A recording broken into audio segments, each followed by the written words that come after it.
Hindi kumbinsido ang ilang Pilipino sa nagiging relasyon ng Pilipinas sa China.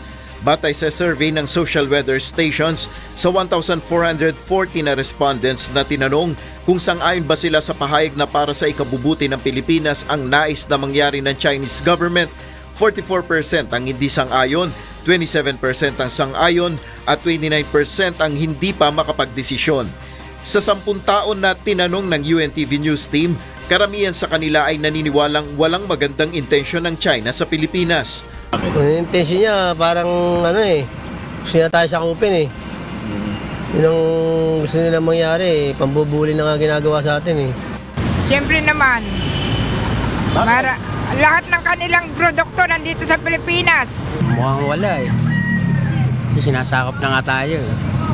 Marami ng China rito . Hindi na sila manyayaman ngayon. Hindi po, may sasakupin na yung bansa natin nun. Dapat sa atin na lang yun inaangkin nila. Binibenta na Pilipinas. Spratly na kanila na. Siyempre, tinan mo naman yung ginawa doon sa natin, mga kapuluan natin. Halos inaangkinan nila. Pero 50-50 lang talaga ang sagot ko rin. Bakit to? Bakit 50-50? Yung iba, nakakatulong sila sa, di ba, nangungutang si, Kinunti-unti tayo Di ba? Unang-una sa high tribunal, talo sila. Hindi sila sumunod. Ngayon, naangkin naman yung eyeline nun. Scarborough.